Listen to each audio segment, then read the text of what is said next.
មិនក៏ស្លៀកពាក់ជាមនុស្សប្រុសកុំទៅរញ៉េរញ៉ៃទៀតណាអត់ខ្ញុំស្លៀកពាក់ជាមនុស្សស្រីដណ្ដើមការរកស៊ីរបស់គេពួកយើងនៅទីនេះដើម្បីរកដំរីគេច្បាស់ជាត្រូវរក្សាការសម្ងាត់ហើយយើងតាន់និយាយត្រូវបើមិនចូលទៅក្នុងពិភពមនុស្សទេធ្វើមិនអាចដឹងបានពីចិត្តមនុស្សទេមិនទៅឆាប់ធ្វើពុតតែងឆាប់តែង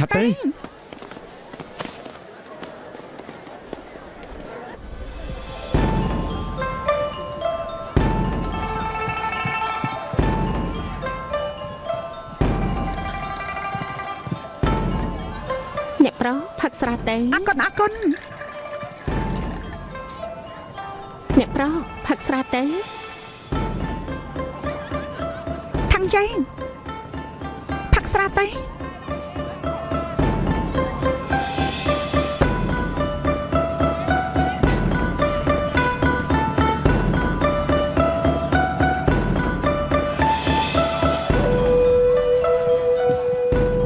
គេជាអ្នកណាទេគេជាស្រីស្អាតជាងគេនៅទីនេះអ្នកនាងហ្វូសង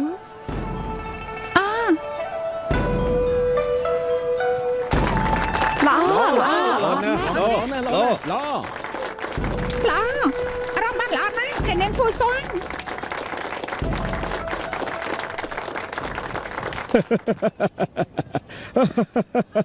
អាយ៉ា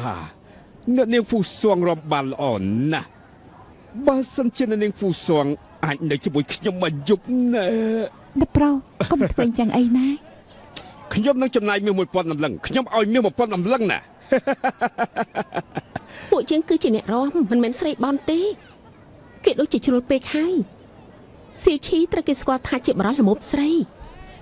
ថ្ងៃនេះហ្វូសងសំណាងអាក្រក់ដែលខ្លាចជាគោលដៅរបស់មនុស្សប្រុសម្នាក់នេះមិនកញ្ញានិយាយបាត់នេះសៀវឈីគឺជាមនុស្សដែលមានទ្រព្យសម្បត្តិច្រើននៅទីនេះគេគឺជាមនុស្សដែលចូលចិត្តចាប់រំលោភខ្លាំងណាស់គេចូលចិត្តដាក់អន្ទះមនុស្សស្រីដែលប្រើថ្នាំសណ្ដំមនុស្សស្រីជាច្រើនដែលខ្លាចទៅជាជនរងគ្រោះគ្រួសារតកោសៀវកំពុងតែខົບខិតជាមួយរាជការនៅក្នុងតំបន់នេះហើយដូច្នេះអត់មានអ្នកណាហ៊ានធ្វើអីគេទេតាមមើលទៅនេះជាតម្រុយដែលពួកយើងទៅរកហើយ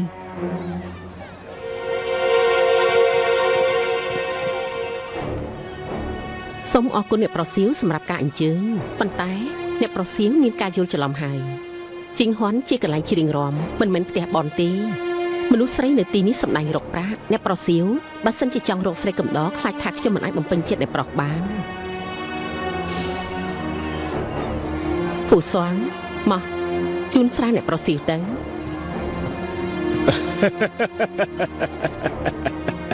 ឈប់សិនស្រានេះមានតម្លៃ 1000 តម្លឹងតើអាចផឹកវាទាំងបែបនេះបានទេហេតុអីមិនខ្វាយដៃគ្នាវិញមែនទេ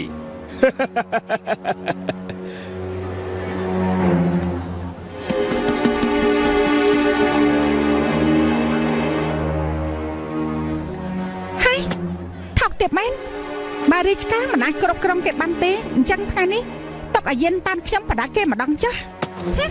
អេតើបើស្អីសុំអុយនេះមកពីណាទៅ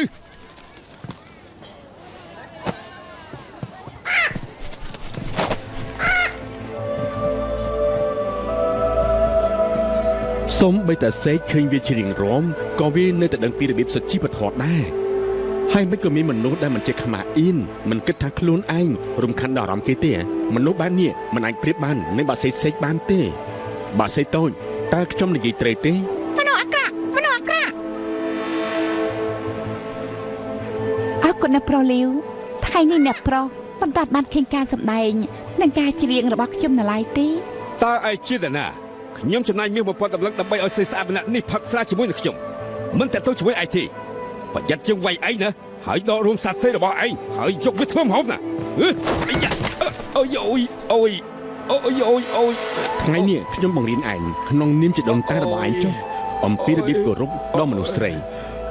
អ្នកនាងហ្វូសងខ្ញុំក៏អាចឲ្យនាង 1000 តម្លឹងដែរតែមិនដឹងថាអ្នកនាងព្រមកំដរខ្ញុំឬក៏អត់ទោះបីអ្នកប្រុសលាវអត់មានប្រាក់ក៏ខ្ញុំព្រមកំដរអ្នកប្រុសដែរ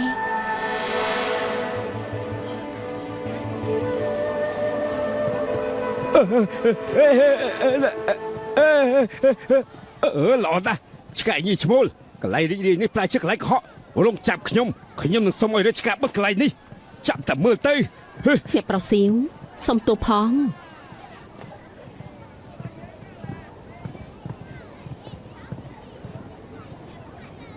ណែ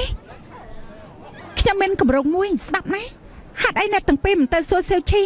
ខ្ញុំគិតថាលីវ៉ាយ៉ាងនេះមិនធម្មតាទេខ្ញុំនឹងពិនិត្យមើលការពិតរបស់គេគៀនតានមនុស្សម្នាក់នេះមានអំណាចត្រូវតែប្រយ័ត្នបន្តិចណាខ្ញុំដឹងហើយខ្ញុំដឹងធ្វើយ៉ាងម៉េចហើយកុំបារម្ភអីណា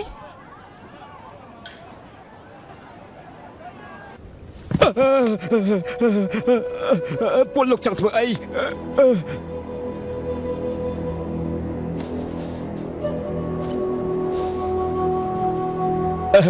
ខ្ញុំមិនបានប្រើរបស់ទាំងនេះយូរមកហើយពួកលោកដាក់ទោសមនុស្សខុសហើយ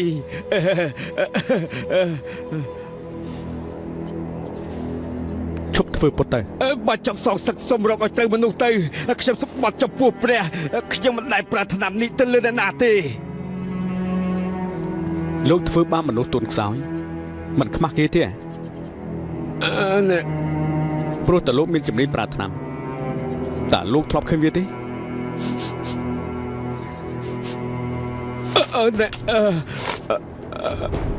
ខ្ញុំគ្មានចេតនាលាក់បាំងពួកលោកទេ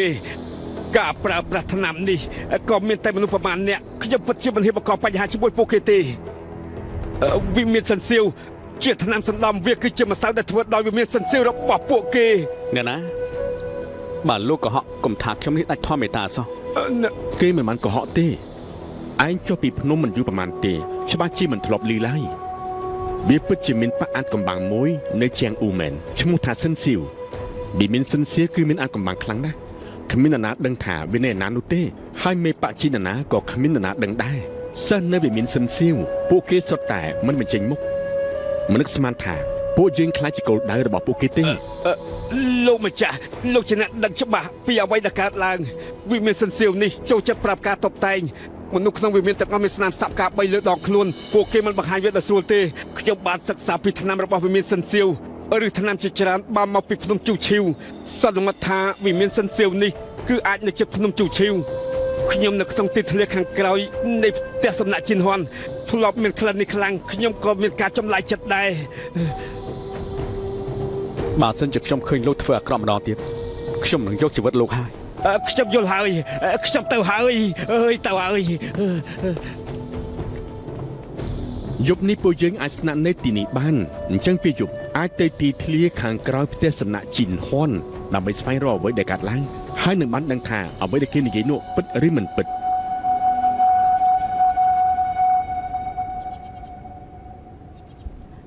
តើមានអ្វីកើតឡើងទេ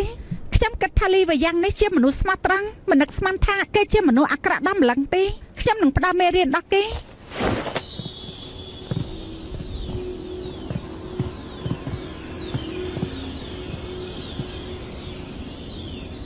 ហេតុអីក៏លឹបលោនេះ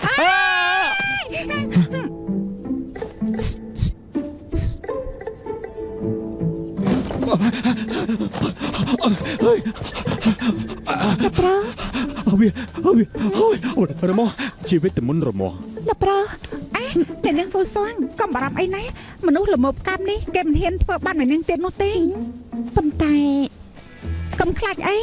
មិនមែនលេសសម្រាប់គេទៀតទេខ្ញុំឃើញគេយកមកជលចាក់អ្នកនាងខ្ញុំនៅទីនេះហើយកុំបារម្ភអីណាខ្ញុំគិតថាអ្នកប្រុសយល់ច្រឡំហើយមនុស្សដែលនៅទីនេះចូលចិត្តសត្វកាសត្វល្អិតនិងរុក្ខជាតិណាឃើញទេសាក់មេអំបែកនៅលើដៃខ្ញុំនេះជាមូលហេតុដែលខ្ញុំឲ្យអ្នកប្រុសលាវជួយបំពេញពណ៌ឲ្យទៀតអ្នកប្រុសលាវតែងតែមកទីនេះហើយគាត់ល្អនឹងមនុស្សនៅទីនេះណាគាត់បានជួយគេគ្រប់គ្នាដូច្នេះពួកយើងមិនទាន់ខំគុណគាត់ទេហើយពួកយើងក៏មិនបានទុកគាត់ជាសត្រូវនោះដែរណាអញ្ចឹងនាងកំពុងតែខ្មាស់គេមិនដែរទេអ្នកប្រុសលាវវាជាការយល់ច្រឡំទេមនុស្សគ្រប់គ្នាយល់ច្រឡំ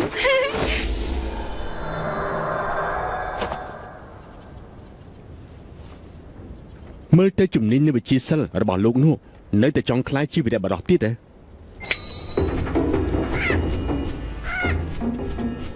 កុំអីយល់ច្រឡំហើយយល់ច្រឡំចៃដនលោកមានក្លិនដូចជាផ្កាឈូកដែលសត្វពេកត្រូវការហើយក៏ជាក្របឈូកដែលខ្ញុំចូលចិត្តហូបបំផុតសៀវថៃលោកពិតជាដឹងពីរបៀបគ្រប់គ្រងបាក់សីមែនជីនហ៊ុនមានមនុស្សច្រើនប្រភេទណាស់បើមិនចេះជំនាញអ្វីទៀតនោះមនុស្សស្រីដែលនៅទីនេះនឹងជួបនឹងស្ថានភាពដូចថ្ងៃនេះអញ្ចឹងដោយសារតែមនុស្សប្រុសថោកទៀតទាំងនោះ ខ្ញុំផងម៉ាក់ស្អីអាក្រក់អាយជាការយកច្រឡំទេអាយបានហើយជួយផង អ្នកប្រុសលីវខ្ញុំគិតថាអ្នកប្រុសយានមានចេតនាល្អយល់ច្រឡំប៉ុណ្ណឹងហេតុអីក៏មិនដោះលែងគេទៅ បើនៅនាងហ្វូសងសុំទៅហើយនោះអញ្ចឹងបាន ហើយតាមានអីកាត់ឡើងទេ ម្លេចទេ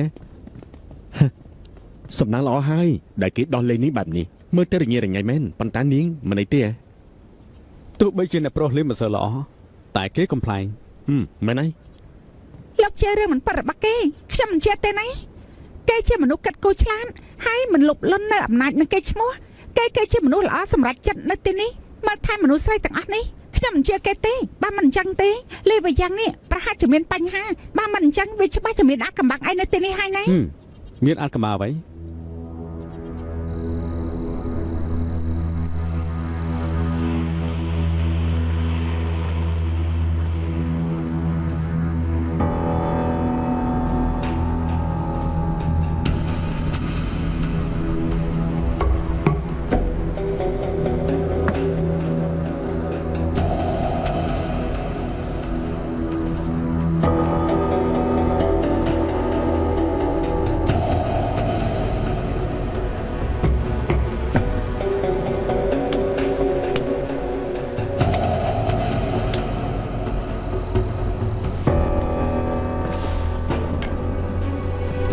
នៅកន្លែងនេះមានសំបីតែកន្លែងដាក់ថ្នាំហើយមានថ្នាំគ្រប់ប្រភេទពិតជាមិនធម្មតាទេ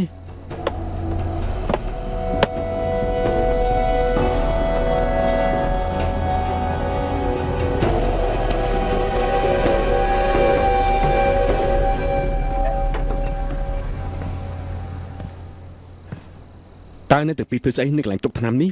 លោកឈឿអូគឺឈឺអែមហ៎ លោកស្គាល់ឈ្មោះថ្នាំនេះហ៎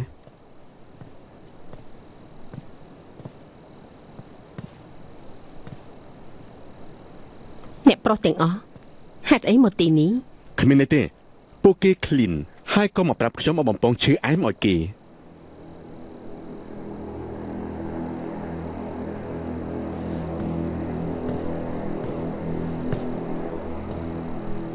នេះគឺជាឈើអែមវាជាគ្រឿងផ្សំតែមួយគត់លើភ្នំជូឈីវរសជាតិពិតជាល្អមែនជាអាហារល្អបំផុតមនុស្សទូទៅប្រើវាជាមួយស្រាវាបានផលល្អណាស់លោកសាកមើលទៅ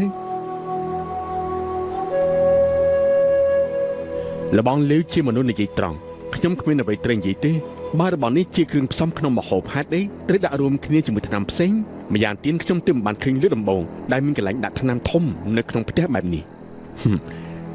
អ្នកទាំងពីរពិតជាមនុស្សប្រកែកឆ្ងល់មែនវានៅតែគួរឲ្យសង្ស័យមែនទេមនុស្សស្រីគឺតែងតែហាត់រាំដូច្នេះការដួលនិងរលត់ខ្លះគឺពិតជាមនុស្សទេហើយម្យ៉ាងទៀតក្នុងករណីមួយចំនួនភ្ញៀវដែលចូលចិត្តផឹកថ្នាំញៀនវាងាយស្រួលក្នុងការជួយព្យាបាលពួកគេពួកយើងអាចប្រើវាជាថ្នាំទៅមួយមុខគត់អាចព្យាបាលចុករួយទ្រូង អ្វីដែលលោកនិយាយគឺជាឫសឈើអែមជាថ្នាំដឹងថាវាប្រើសម្រាប់អ្វីផ្សេងទេ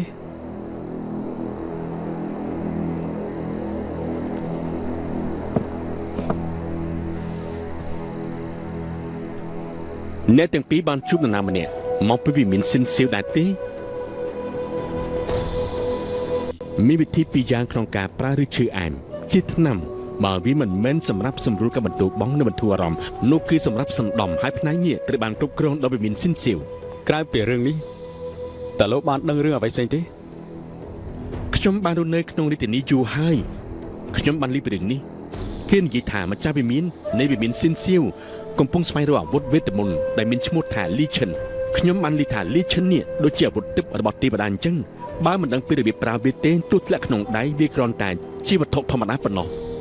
អេអ្នកប្រុសថាងតើលោកជាអ្នកប្រុសលីវនេះជារឿងពួកយើងហាននៅវិមានស៊ីនសៀវពួកយើងនិយាយបានតែប៉ុណ្្នឹងទេសុំទោសណាអូខ្ញុំយល់ជាងអ៊ូពិតជាស្មុគស្មាញមែនខ្ញុំមិនចង់ខ្វល់ទៀតទេប៉ុន្តែការជួបគ្នាគឺជាវាសនាដូច្នេះខ្ញុំសូមរំលឹកអ្នកទាំងពីរណាបើខ្ញុំទីមិនខុសទេនោះនៅពេលពលលោកចូលមកកាន់រាជធានីជូឈីវត្រូវមនុស្សប៉ាស៊ីនសៀវតាមពីក្រោយហើយមិនចាំបាច់រំខានក្នុងការស្វែងរកទេព្រោះថាម្ចាស់វិមាននេះត្រូវការលីឈិនអញ្ចឹងគេនឹងរកពលលោកឆាប់នេះ ហើយយ៉ាពិតជាគួរឲ្យសោកស្ដាយមកហូបមួយមុខនេះណាមើលទៅខ្ញុំត្រូវហូបតែម្នាក់ឯងហើយ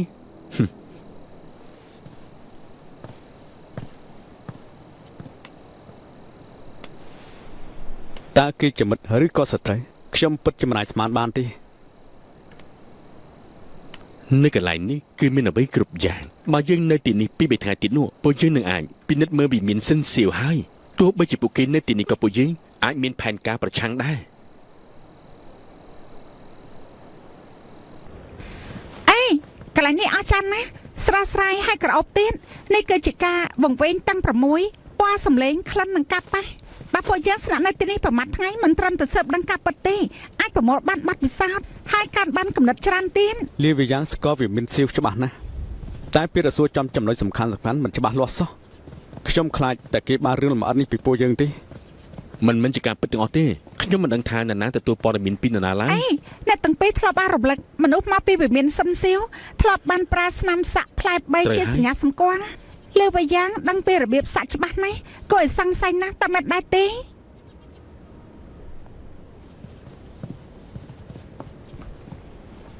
អ្នកប្រុសទាំង3ចៃដន្យមែនចង់ចូលរួមលេងអុកមែនទេអ្នកប្រុសលាវទើបមកឈ្នះការប្រកួតមិញនេះ ទើបតែឈ្នះ10ដងជាការឈ្នះតូចតាចហ្វសឹងនិងខ្ញុំបានរៀនលេងអុករយៈពេលកន្លះខែនេះរីចម្រើនលឿនណាស់ពិតជាឆ្លាតមែន តែអ្នកប្រុសបង្រៀនបានល្អចិត្តហមមានភៀវច្រើនណាស់រាល់ថ្ងៃនេះតែគ្មានអ្នកណាម្នាក់ដែលអាចយកឈ្នះអ្នកប្រុសបានទេ អ្នកប្រុសលាវក្បាច់គុណនឹងការសាក់រូបនិងការលេងអុកលោកស្ទាត់ជំនាញគ្រប់យ៉ាងមានទឹកប្រសាបែបនេះហេតុអីក៏លោកលាក់ខ្លួននៅជាមួយមនុស្សស្រីនៅទីនេះអញ្ចឹងហេតុអីតែ វាជាចំណូលចិត្តរបស់ខ្ញុំទេបើអ្នកប្រុសយើងចាប់អារម្មណ៍នោះចង់លេងអញ្ចឹងពួកយើងសាកល្បងលេងទៅ ល្អណាស់អញ្ចឹងខ្ញុំនឹកបញ្ជូនប្អូនប្រុសរបស់ខ្ញុំប្រកួតជាមួយលោកតែក្រែងលោកចេញពីគ្រួសារក្រាន់បែប្រហែលជំនាញខាងតន្ត្រីអុកអក្សរផ្ចឹងនិងគំនូរឲ្យបង្ហាញទៅ ខ្ញុំមិនចេះលេងអុកទេពឹងបាយទៅលើនាងហើយ ហាចែកដល់ណាខ្ញុំក៏មិនចិត្តដែរ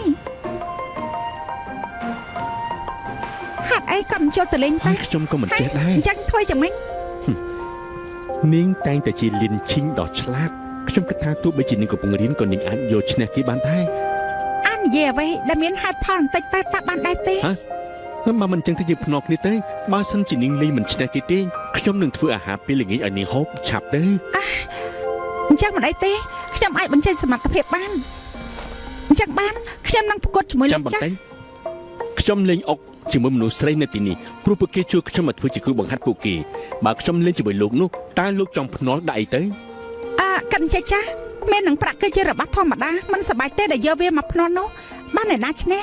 បានសួរសំណួរអ្នកដែលចាញ់អ្នកចាញ់ត្រូវតែឆ្លើយដោយស្មោះត្រង់យ៉ាងម៉េចដែរ យល់ព្រម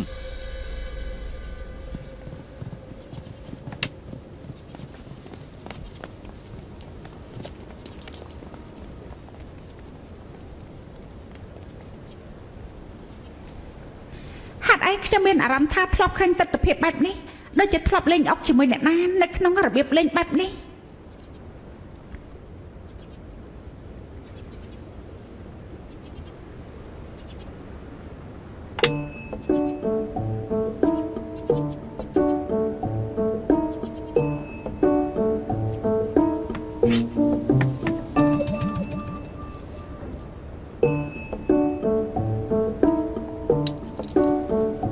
ពួកយើងនៅទីនេះដើម្បីតែចង់រកដំរុយពីលីឈិនបើការពិតបែកធ្លីធ្វើឲ្យដំណឹងនេះរបូតហើយត្រូវតែប្រយ័ត្នណា ពេលនេះគឺគ្រាន់តែស្វែងយល់រកពេលវេលាល្អសម្រាប់យកដំណឹងពីលីវីយ៉ាងខ្ញុំអះអាងថាយិនតានគឺត្រូវតែឈ្នះ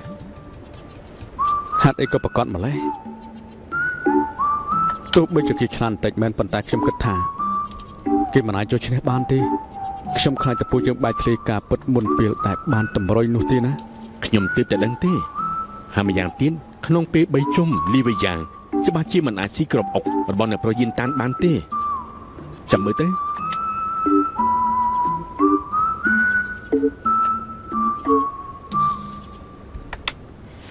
ខ្ញុំឈ្នះហើយ ខ្ញុំមិនប្រយ័ត្នធ្វើឲ្យលោកយកផលប្រយោជន៍បាន សារភាពពីការចាញ់នៅក្នុងជីវិតលោកនេះធ្លាប់ឃើញយុទ្ធសាស្ត្រអ្វីល្អជាងគេទេ នេះគឺចាក់សោចំហៀនអាចប្រែមនុស្សឲ្យទៅជាអាយ៉ងគ្រប់គ្រាន់មនុស្សដែលចង់គ្រប់គ្រងខ្ញុំគិតថាវេទមន្តបែបនេះពួកយើងគួរតែកម្ចាត់វេទមន្តបែបនេះឲ្យបានឆាប់បំផុត ខ្ញុំត្រូវរៀនគ្រប់គ្រងបាសីប្រហែលជាស័ក្តិសមជាងសម្រាប់នាងហើយ មនុស្សអាក្រក់ម្ដងទៀត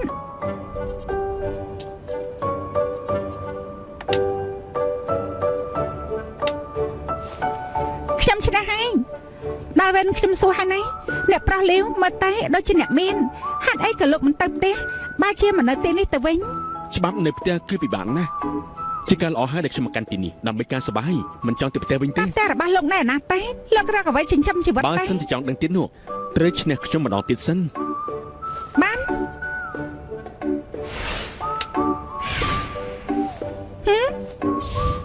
គ្រូរបស់ខ្ញុំគ្មានផ្ទះគ្មានសម្បែងទេគាត់ពូកែវឹកហាត់បាក់សីគ្មានមហាចិត្តតាបានមួយថ្ងៃរស់មួយថ្ងៃឈប់សិនចំនួនអុកគឺខុសហើយអ្នកប្រុសបានឈ្នះខ្ញុំ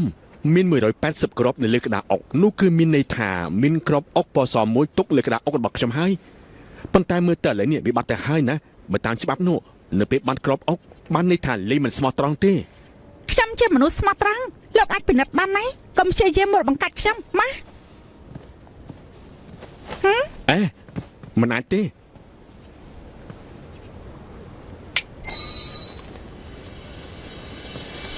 យ៉ាងមិនទៀតហើយ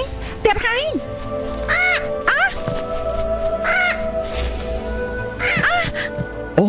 ខ្ញុំមិននឹកស្មានថាអ្នកប្រុសយីនគឺជាមនុស្សស្រីទេតែទោះយ៉ាងណាបើមិនឲ្យពិនិត្យរាងកាយនោះទេការសង្ស័យគឺនៅតែកើតមានអញ្ចឹងនិយាយតាមច្បាប់បើរកឃើញតែបោកប្រាស់មែននោះគឺត្រូវកាត់ដៃ គ្រួសាររបស់លោកជាអ្នកបាក់ទេនេះហេតុអីក៏ពួកយើងត្រូវស្ដាប់តាមលោកដែរ ខ្ញុំមិនដែលលេបពីច្បាប់បែបនេះទេតែអាចនិយាយម្ដងទៀតបានទេ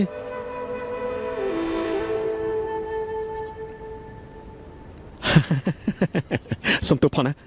ខ្ញុំចងចាំខុសហើយមិនចាំបាច់កាត់ដៃគេទេគ្រាន់តែឡើងលើឆាកសម្ដែងដើម្បីបរិយាកាសល្អ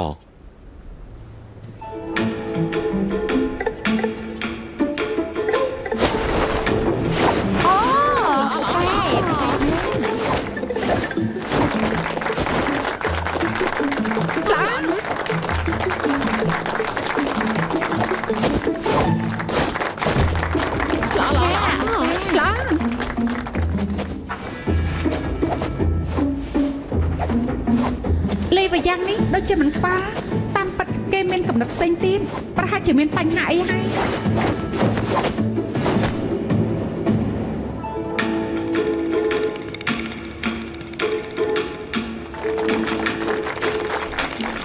អេតាមនេះជាស្អីទេ នេះគឺជាបាយផ្ការបស់ពួកយើងណាអ្នករំសិតតែមានម្នាក់មួយទាំងអស់បើសិនជាយើងគប់ទៅចាំប្រុសណាបានន័យថាយើងស្រឡាញ់ប្រុសនោះហើយ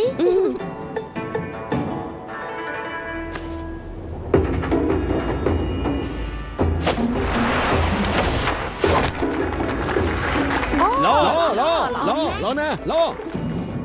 ស្វែងរកដៃគូជីវិតដោយបោះបាល់ផ្កាប៉ុន្តែវាគឺជាពេលវេលាល្អមួយអ្នកប្រុសທາງកុំបោះបង់អី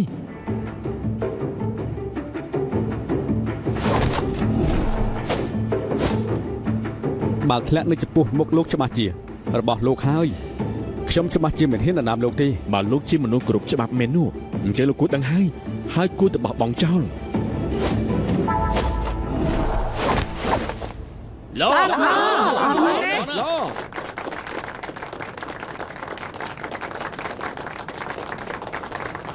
អ្នកប្រុសថាងអ្នកប្រុសបានទទួលបាយផ្កាពីអ្នកនាងហ្វូសាំងអ្នកប្រុសត្រូវទៅរៀបការជាមួយគេណា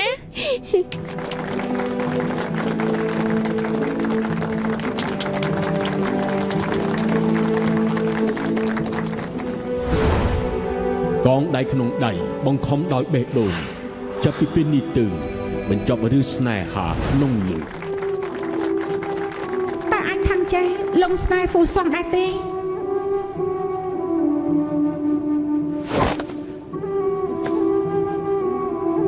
ណានាងយល់ល្អណានាងគួរតែរកបរិសុទ្ធផ្សេងទៅ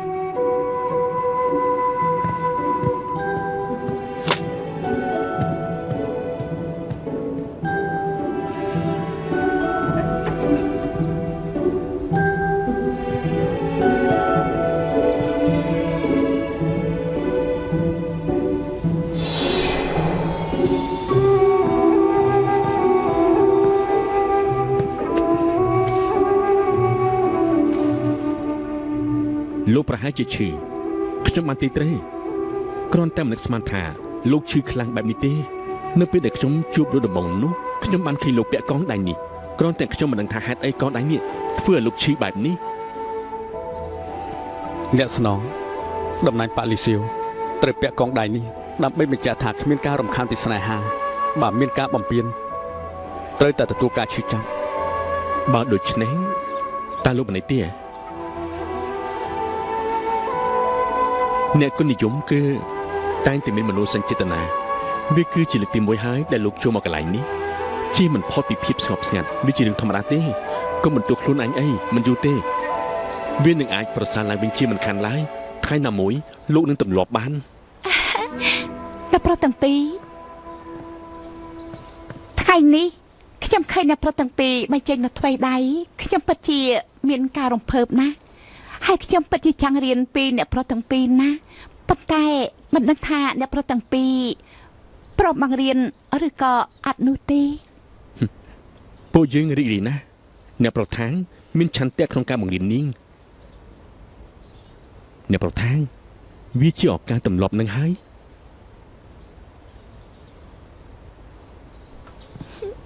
ผู้ស្វាមម្ដាយហាត់វិជាគុណទេសង្ឃឹមថាអ្នកទាំងពីរជួយណែនាំអ្នកនេះមិនធ្លាប់ហាត់ក្បាច់គុណទេត្រូវតែរៀនពីមូលដ្ឋានសិនហើយហាត់ពីមូលដ្ឋាននេះសម្រាប់នេះគឺកន្លះឆ្នាំប៉ុន្តែភ្ញៀវដែលមកទីនេះក៏មានអ្នកហាត់វិជាគុណដែរពិបាកនៅក្នុងការការពារខ្លួនណាហើយមិនដឹងថាអ្នកប្រុសមករៀនខ្ញុំដែលអាចយកទៅការពារខ្លួនបានដែរឬក៏អត់នោះទេចំណេញពិសេសរបស់ប៉ាយើងអាចបង្រៀនតែមនុស្សក្នុងប៉ាទេថ្ងៃនេះខ្ញុំបានបោះអបការឲ្យអ្នកប្រុសខ្ញុំមានចេតនារៀបការជាមួយអ្នកប្រុសបើខ្ញុំខ្លាចជាមនុស្សរបស់អ្នកប្រុសតើអ្នកប្រុសព្រមមករៀនខ្ញុំទេថាំងចៃរវល់មែនទេតើខ្ញុំរំខានដែរទេមិនអីទេអ្នកនាងហ្វូសងសុំមករៀនក្បាច់ការពារខ្លួនខ្ញុំដឹងព្រោះអ្នកប្រុសទទួលបាល់ផ្ការបស់អ្នកនាងស្វាងអញ្ចឹងការពារអ្នកនាងស្វាងគឺជាភារកិច្ចរបស់លោកជាការប៉ັດណាស់លោកនៅទីនេះដើម្បីការពារលោកមិនចាំបាច់បញ្យល់ទេ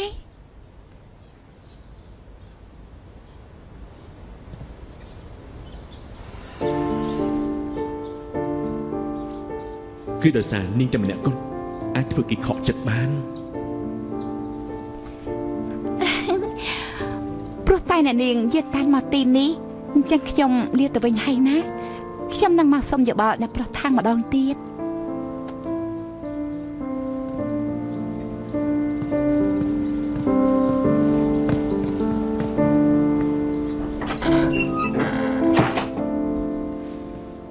ខ្ញុំមកប្រាប់ពីដំណឹងសំខាន់ខ្ញុំទៅតែសង្កេតមើលលីវយ៉ាងចង់ដឹងពីរបៀបប្រាដារបស់ពួកលោកគេចាប់អារម្មណ៍ខ្លាំងណាស់ដំបងរៀបចំការប្រកួតលេងអុកដើម្បីមើលពួកលោកប្រកួតដែរក្រោយមកអ្នកនាងស្វាងមករៀនក្បាច់គុណដែលមានគោលបំណងខ្ញុំគិតថាមានដំណងរបស់គេមិនធម្មតាទេហ្វូសងចូលចិត្តពួកយើងដោយចេតនាខ្ញុំព្យាយាមដោះស្រាយជាមួយនឹងគេចាំមើលថាពួកយើងអាចទទួលបានតម្រុយអ្វីអ្នកប្រាប់ថាមិនដែលស្និទ្ធស្នាលជាមួយមនុស្សស្រីទេត្រូវចាំមិនត្រូវអាក្រក់ចំពោះគេទេអាចនឹងធ្វើឲ្យរឿងសម្ងាត់របូតមាត់ដែលសារតែបង្ហាញចិត្តស្មាស់អីមកខ្ញុំទៅតែបានលើថាមានអ្នកនិពន្ធរឿងនៅក្នុងរាជធានីជាពិសេសចូលចិត្តនិយាយពីរឿងព្រេងពីវិមានសិនសៀវណាស់ពួកយើងទៅមើលគេតែបាននៅពេលព្រឹកស្អែកនេះពួកយើងនឹងចេញដំណើរទៅជាមួយគ្នាល្អណាស់គ្មានបញ្ហាទេ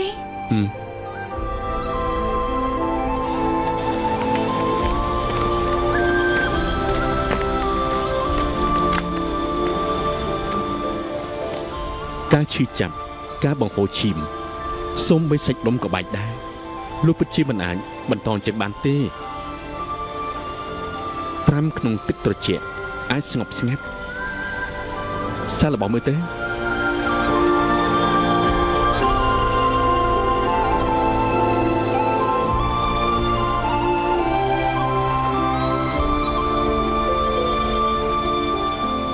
តើលោករៀនវិធីបែបនេះមកពីណាខ្ញុំក៏មានពេលខ្លះច្បោកច្បល់ចិត្តដែរកាលពីមុននៅពេលដែលខ្ញុំបានឃើញមនុស្សដែលខ្ញុំស្រឡាញ់នៅជាមួយអ្នកផ្សេងនោះការឈឺចាប់នៅក្នុងបេះដូងខ្ញុំក៏បានចាក់ចូលទៅក្នុងឆ្អឹងពិតជាពិបាកទ្រាំខ្លាំងណាស់ក្រោយមកខ្ញុំបានរៀនវិធីត្រាំខ្លួនក្នុងទឹកត្រជាក់ ខ្លួនប្រានខ្ញុំក៏បានស្ពឹកជាមួយទឹកត្រជាក់រារាំងនៅអារម្មណ៍ខាងក្នុងបានវាពិតជាអាចធ្វើបានពិតមែន មនុស្សដែលលោកស្រឡាញ់ហ៎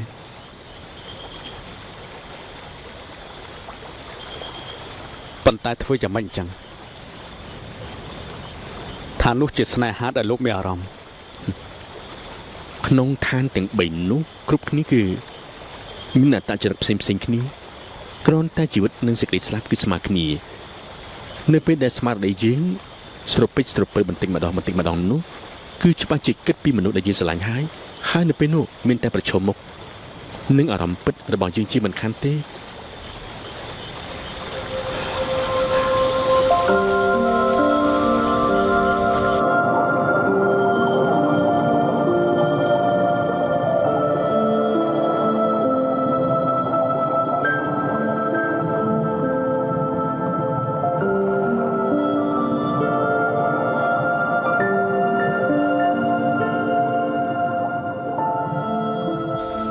ខ្ញុំចង់មានន័យថាធ្វើលោកសវណ្ណមិនមែនធ្វើលោកលងទឹកទេ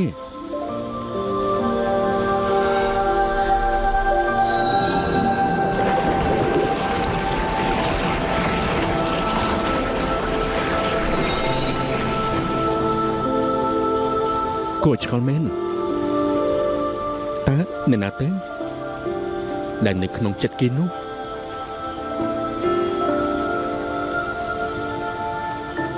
បានដឹងពីអារម្មណ៍ពិតរបស់លោកហើយនោះព្រមឬក៏មិនព្រមលោកគួរធ្វើតាមចិត្តរបស់លោកទេ អ្នកស្នងមេប៉ាលីស៊ីវគួរតែកាត់ផ្ដាច់ពីស្នេហា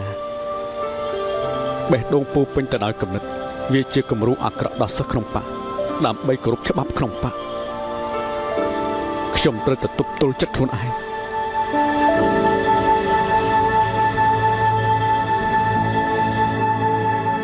លោកគ្រូខ្ញុំត្រូវបិសាចសម្លាប់ហើយពេលនេះឯងបានលងស្នេហ៍ជាមួយនឹងបិសាចហើយមិនសំហៅយើងថាជាគ្រូទេ គ្មានចេតនាបំពេញច្បាប់ទេបិសាចនេះមិនអាក្រក់ទេលោកគ្រូតើវាជាអារម្មណ៍ខុសចំពោះមនុស្សម្នាក់ទេ មនុស្សគ្រប់រូបអាចមានអារម្មណ៍ស្នេហាប៉ុន្តែឯងមិនអាចទេជាពិសេសនៅពេលដែលគូប្រជែងមិនជាមនុស្សប៉ុន្តែជាបិសាចលេចថាលោកគ្រូស្លាប់យ៉ាងម៉េចហើយតើឯងចង់បោះបង់ចោលប៉ាក់លីងស៊ូមែនទេតើឯងបោះបង់ចោលផ្លូវសុចរិតហើយ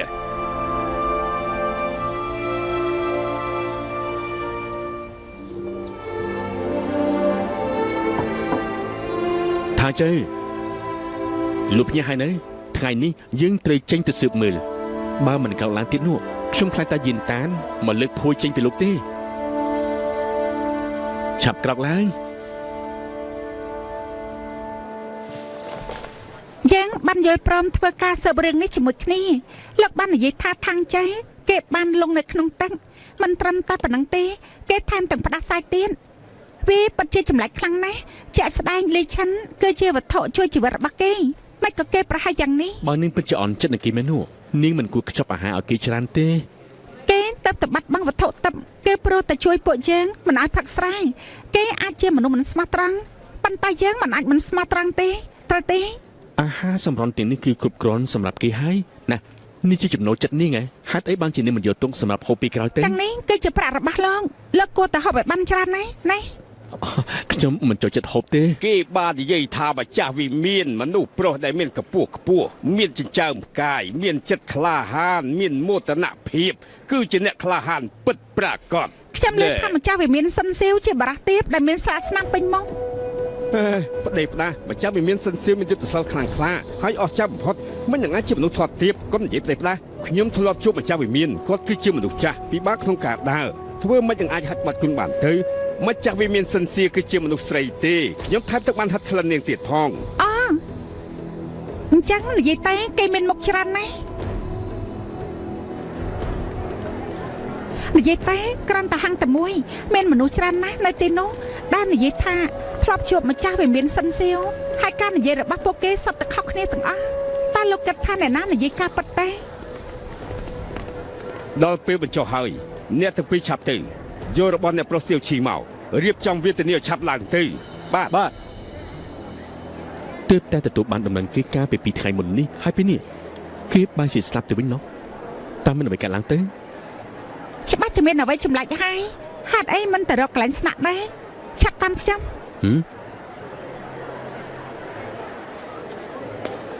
រៀបចំឲ្យបានស្រួលបួល លោកប្តីហេតុអីក៏បងស្រាប់តែស្លាប់អញ្ចឹង អេតើនាងជាអ្នកណា ខ្ញុំជាអ្នករមមកពីចិនហួរខ្ញុំលងស្នេហ៍អ្នកប្រុសសៀវតាំងពីឃើញលើកដំបូងពួកយើងសម្រេចចិត្តនៅជាមួយគ្នារហូតថ្ងៃនេះគាត់ឲ្យខ្ញុំចេញមកក្រៅប៉ុន្តែខ្ញុំបាច់จะដឹងថាគាត់ត្រូវស្លាប់បែបនេះពីមុនខ្ញុំបានជួបគាត់ទោះបីជាពួកយើងមិនតាន់បានរៀបការជាផ្លូវការប៉ុន្តែនៅក្នុងចិត្តរបស់ខ្ញុំគាត់គឺជាប្តីរបស់ខ្ញុំរួចហើយតើអនុញ្ញាតឲ្យខ្ញុំចូលទៅមើលគាត់បន្តិចបានទេ លេខតែខ្ញុំសុំកុំធ្វើចឹកអីកុំធ្វើចឹកអីណាកុំធ្វើចឹកអី លោកម្ចាស់ខ្ញុំគិតថាលោកមិនដាច់លីរឿងនេះទេបងអូនស្រីខ្ញុំពិតជាស្រឡាញ់អ្នកប្រុសសៀវខ្លាំងណាស់សូមមេត្តាជួយពួកយើងម្ដងទៅបានទេលោកម្ចាស់ សូមជួយពួកយើងផងទេ អញ្ចឹងអ្នកទាំងពីរមកតាមខ្ញុំ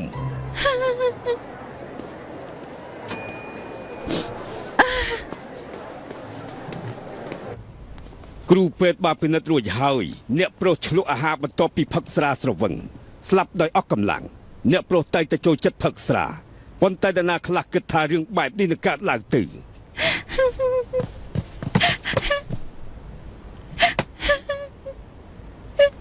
អ្នកប្រុសសៀវ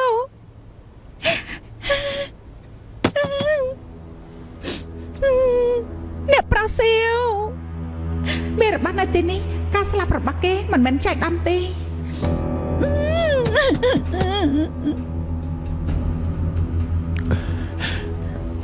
កាលពីម្សិលមិញអ្នកប្រុសសៀវបានជួបជាមួយនឹងអ្នកណាដែរទេ ពេលអ្នកប្រុសត្រឡប់មកផ្ទះវិញនៅមាត់ទ្វារមានស្ត្រីចំណាស់ម្នាក់លក់ស្រាគាត់បានសុំឲ្យទិញស្រាគាត់ក្រោយមកខ្ញុំចាត់អ្នកបម្រើរបស់ខ្ញុំឲ្យដេញនាងចេញអ្នកប្រុសក៏ត្រឡប់ទៅបន្ទប់វិញបន្ទាប់មកអ្នកបម្រើបានទៅបន្ទប់អ្នកប្រុសដើម្បីរៀបចំពេលបើកទ្វារពួកគេបានប្រទះឃើញអ្នកប្រុសដួលបោកក្បាលស្លាប់ តើលោកចាំថាដូនចាស់នោះមានមុខមាត់យ៉ាងម៉េចដែរទេ ដូចជាធម្មតាទីប៉ុន្តែគាត់ពាក់ស្នៀតសក់ពណ៌ប្រាក់រាងដូចផ្កា អ្នកប្រុសសៀវអ្នកប្រុសសៀវខ្ញុំមិនអាចរៀបការជាមួយលោកនៅក្នុងជាតិនេះវាជាការខាត់បងរបស់ខ្ញុំតើខ្ញុំអាចដាក់សក់ពណ៌របស់លោកទុកជាអនុស្សាវរីយ៍តើបានដែរទេ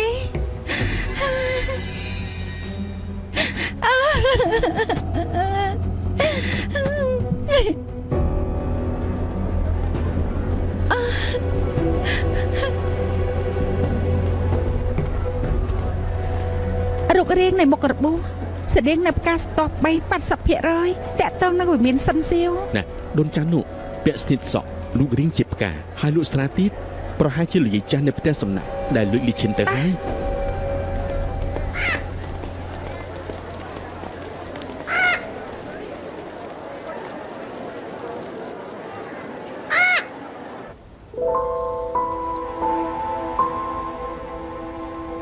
អ្វីគឺជាក្តីប្រាថ្នា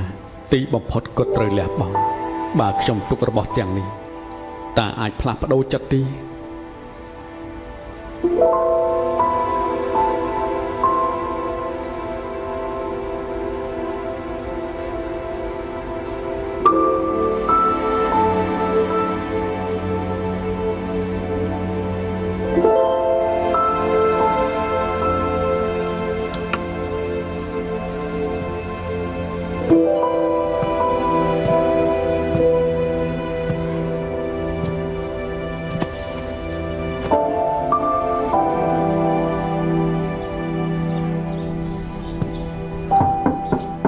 ប្រធាននៅខាងក្នុងមែនទេខ្ញុំមកទីនេះមានការចង់ជួបអ្នកប្រធានបន្តិច ខ្ញុំមិនស្រួលខ្លួនខ្ញុំមិនអាចបង្ហាត់នេះបានទេនាងត្រឡប់ទៅវិញទៅ អ្នកព្រមស្រួលខ្លួនមែនទេខ្ញុំជាវិជាពេទ្យដែរខ្ញុំអាចព្យាបាលអ្នកប្រុសបាន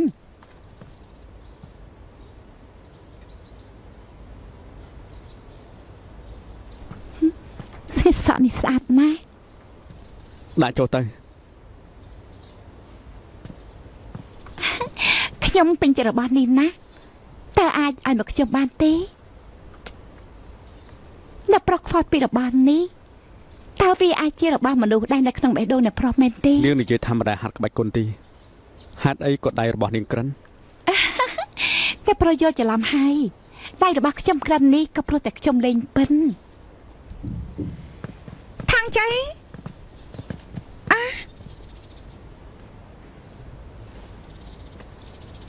យានតានកុំយល់ច្រឡំអីណា អ្នកទាំងពីរមិននៅមិញនេះអ្នកប្រុសថាងថាគាត់មកស្រួលខ្លួនខ្ញុំក៏ព្យាបាលឲ្យគាត់នឹងណាម្សិលមិញគេបានយល់ព្រមបង្ហាត់ក្បាច់គុនថ្ងៃនេះនាងខ្លាញ់តែជាគ្រូពេទ្យពិតជាអស្ចារ្យណាស់ខ្ញុំឃើញតែគុនវិបត្តិតែប៉ុណ្ណោះនេះគឺជារឿងរបស់អ្នកទាំងពីរមែនទេខ្ញុំបានយកអាហារខ្លះមកឲ្យលោកហូបតាមសប្បាយចិត្តណាខ្ញុំត្រឡប់ទៅវិញហើយ យានតាន យានតាន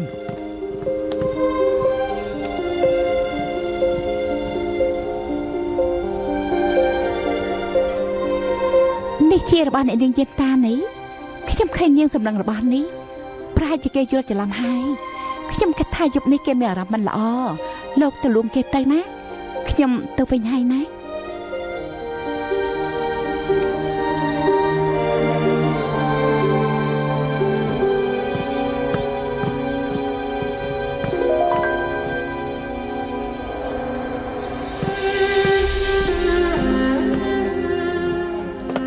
យានតានបារម្ភពីជំងឺលោកបានខ្ចប់អាហារពិសេសយកមកផ្ញើលោក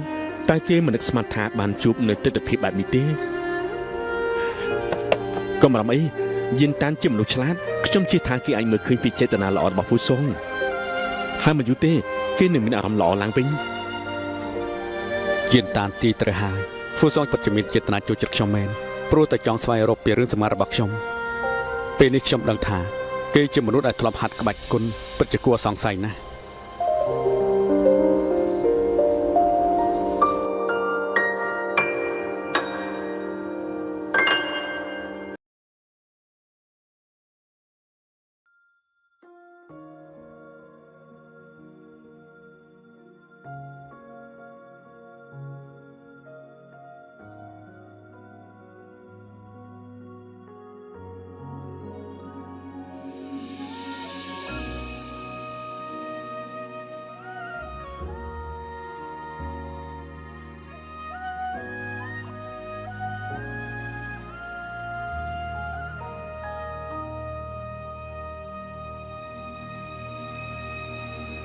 翠色的回忆是月落如霜，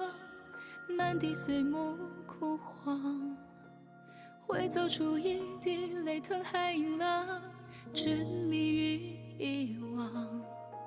走到从此天各一方，走到你乡，回过头为我生遗忘。催眠的缘分在暗夜里藏，青子落晚香，寂寞的汤烫出思念的伤，遗忘岁月凉，洗尽纤尘仍有你依稀模样，轮转中为思念疯长。一世繁华人间一场落花风，平添一池落花中，看破红尘的眼红。你是遥遥天上一捧秋月容，只敢潇洒不敢浓。梦中梦中有两人与共。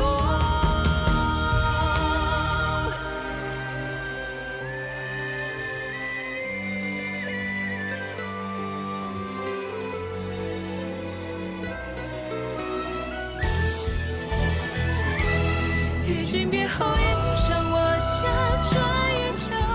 山海无路万心中，欲别还休几时都不够。情根未休夜